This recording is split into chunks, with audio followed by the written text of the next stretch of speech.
Royal Ascot might start the day on Saturday, but let's talk about the big race, the Ohio Derby.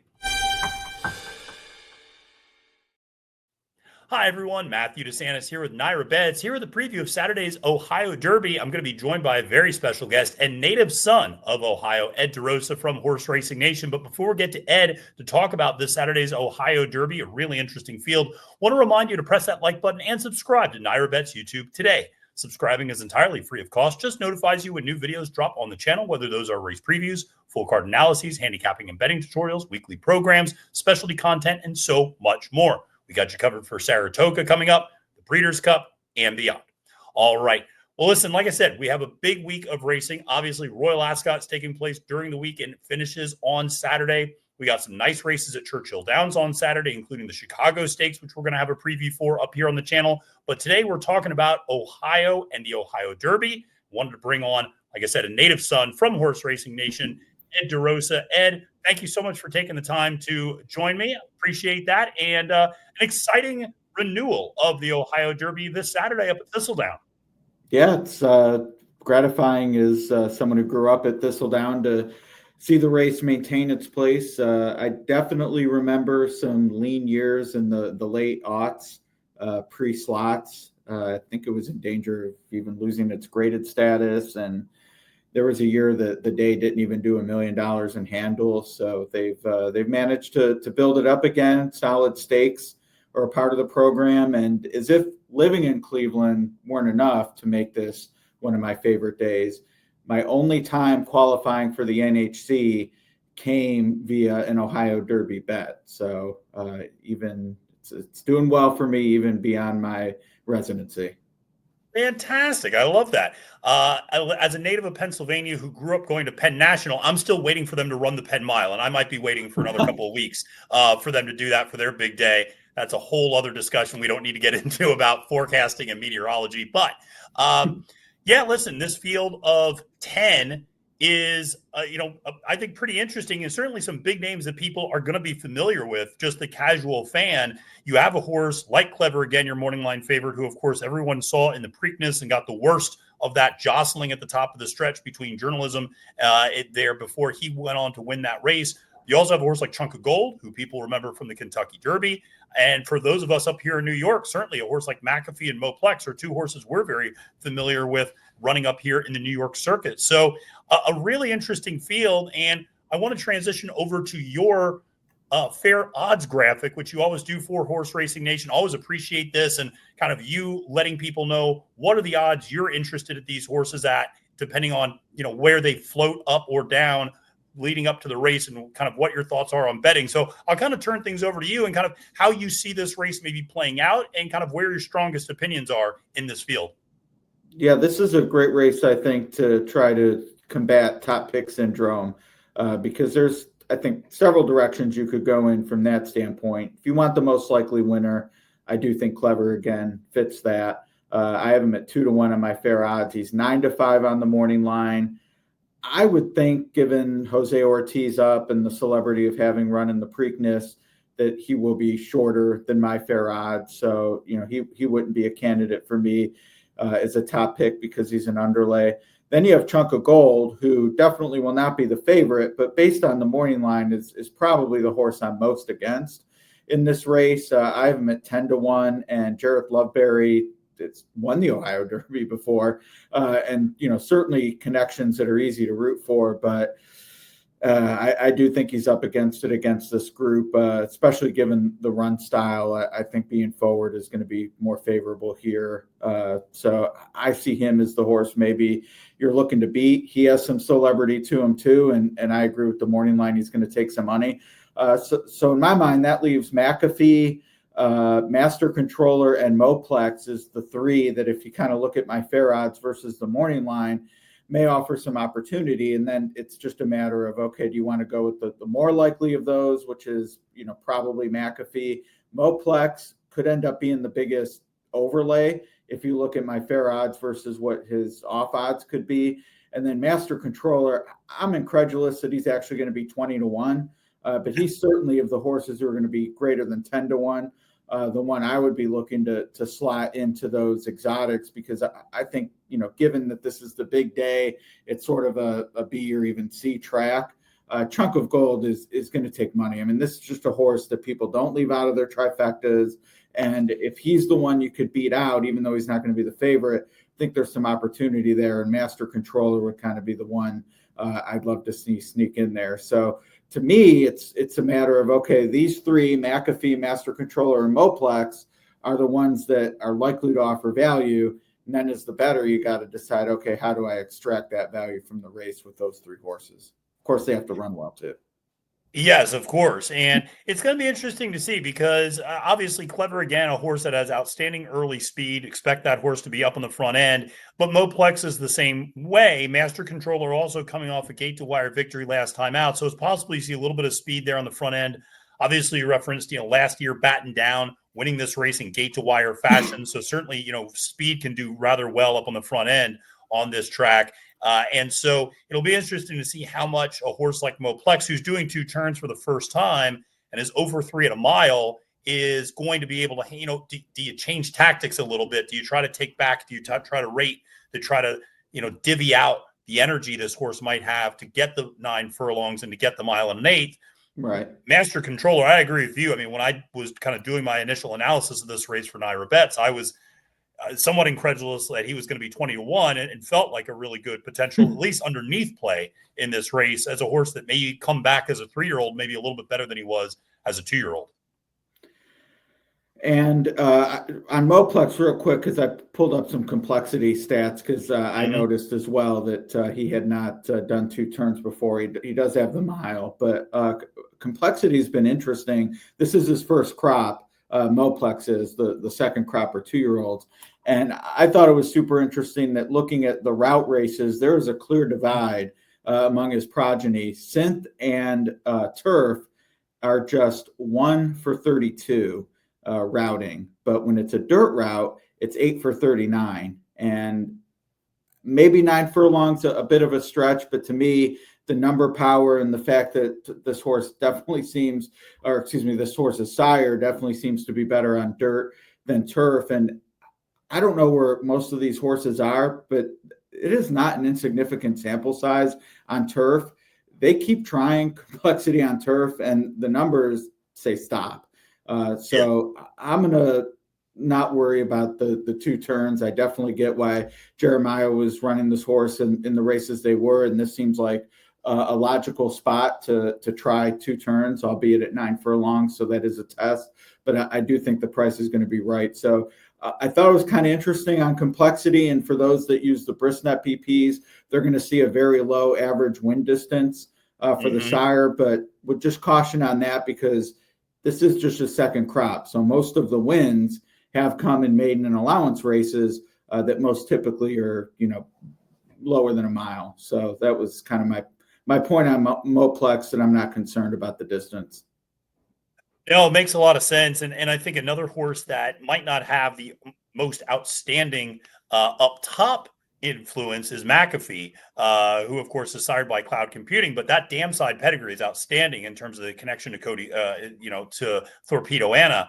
And, obviously should be able to handle it and ran, I thought, a really good race last time out in the Peter Pan, finishing second to Hill Road, who we saw come back and run in the Belmont Stakes. So that's a horse that I've been kind of warming up to more and more. I mean, he was a horse that seemed to have trouble staying healthy for a while early in his racing career. And it seems like Rick Dutrow Jr. kind of gave him time. And this horse finally has now kind of rewarded him with a few races in a row that he can start to stack together, and has done nothing but improve in every single race and get faster. If you're looking at buyer speed figures, at least they've been improving every single start. Obviously other industry standard speed figures might vary a little bit, but this horse has moved forward every time. And again, has a similar running style to Chunk of Gold, but maybe is a little bit more tactical in terms of being able to lay a little closer to the pace. Yeah, I would figure him to be forward. And I was going to point out, like, depending on, how fast they go up front and who is the ones going fast. Clever, again, certainly you would expect among them, especially with Jose coming in. But as you noted earlier, Master Controller and Mo Plex as well. McAfee sort of seems to get that maybe first run trip that I talk more about with turf and synthetic races, but I would think he would get the jump on Chunk of Gold turning for home.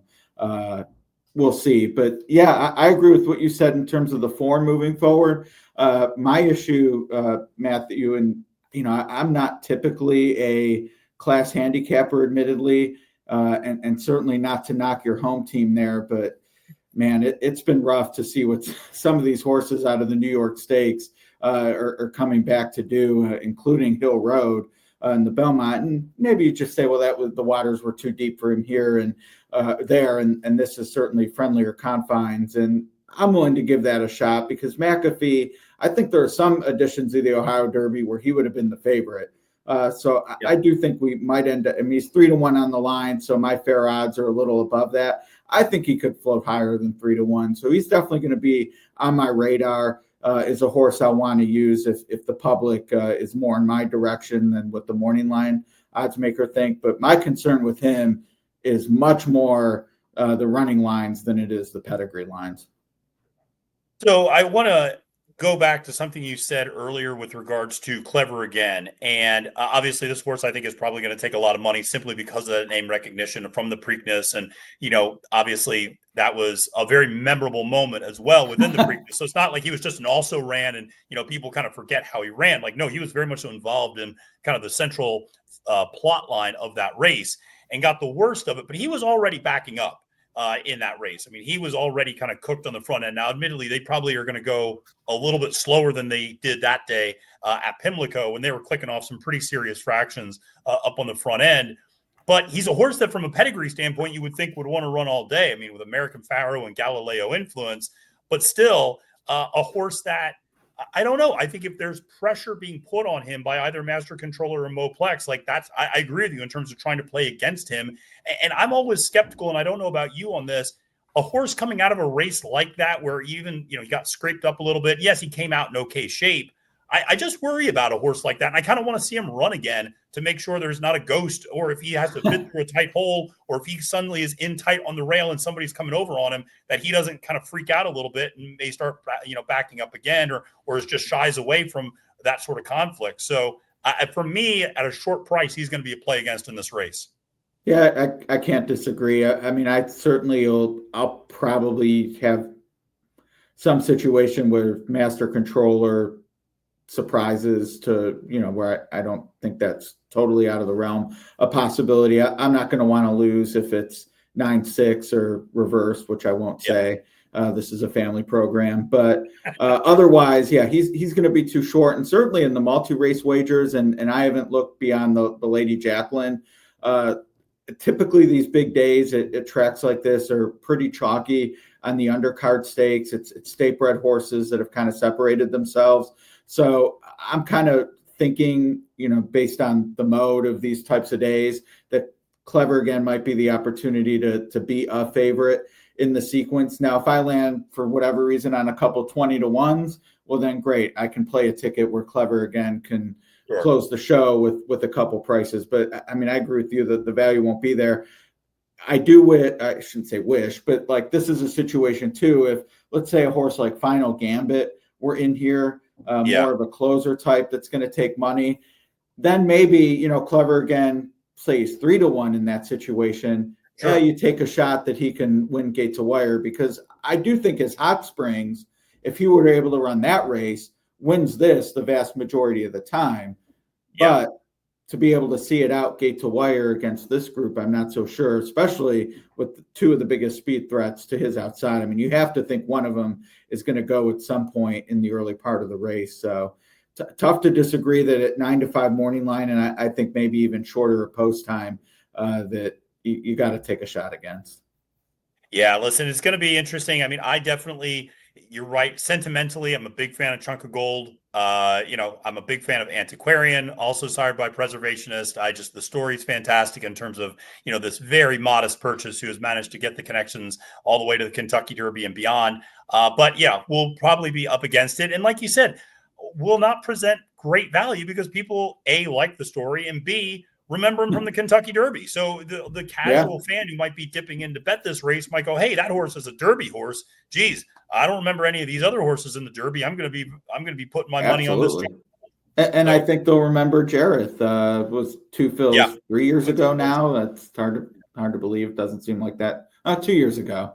2 years ago.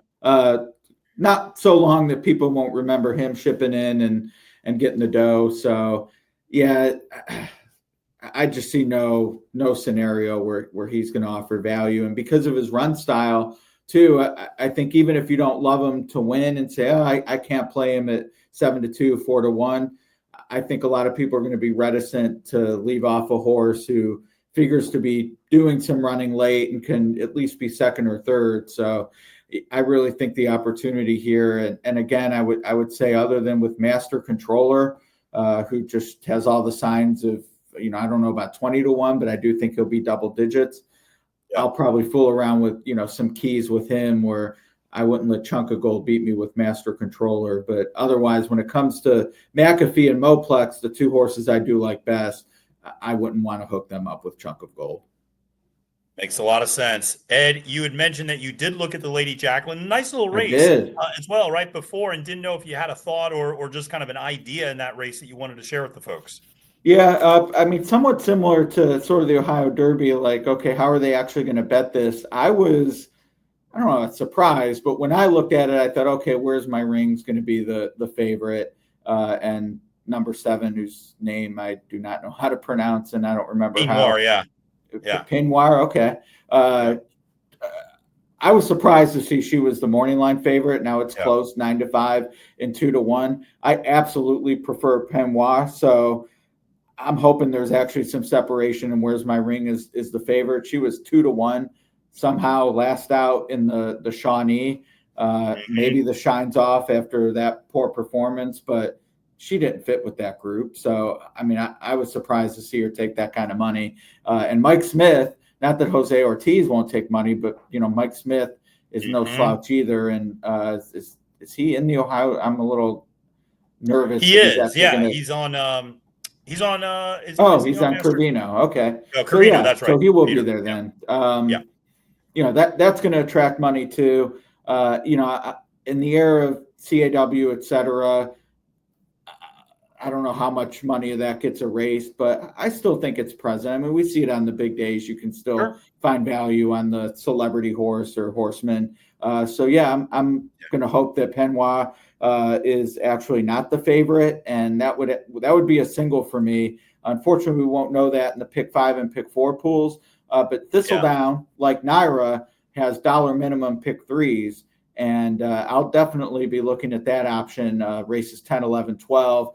And we'll get a peek at race 11 via the double. So that's definitely something I'm going to be looking at. If Pinoir is separated from where's my ring in the right direction for wagering, I feel very comfortable singling her.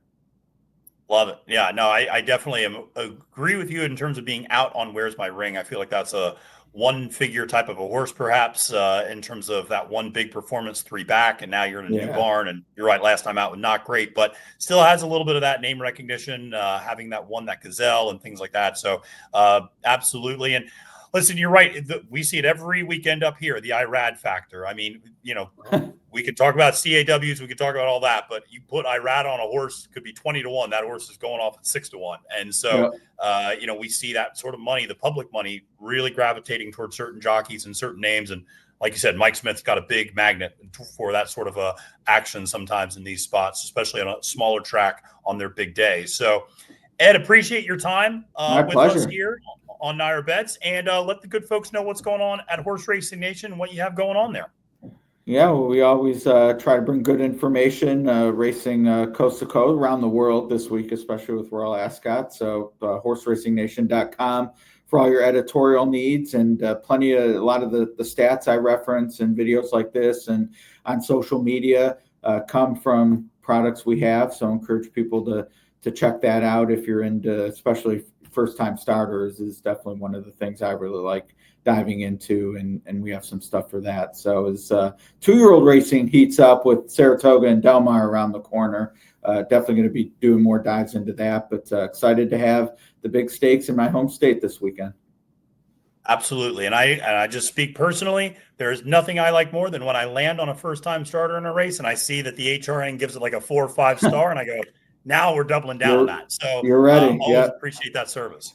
So, and one thing, just stats in general, but the first time stats with this too, but it also helps to know who not to use. So with the rankings going 1 to 5, we know that the ones are terrible, and I think of that too. Whether it's just looking at post stats or certain jockey or sire situations, like when we're talking 0 for 1 for a huge sample, that's just they're going to have to beat me and move on, and just even from a time is money standpoint, like to not even worry about handicapping a certain horse and leaving them out, and there's no situation that never ever is 100%. So you do get bit a few times, but the numbers over these kind of sample sizes, just like sometimes you just have to lose.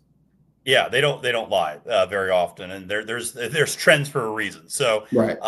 Ed, appreciate your time. Thank you so much. And thank you all for watching the Ohio Derby preview on NYRA Bets. Make sure to press that like button and subscribe.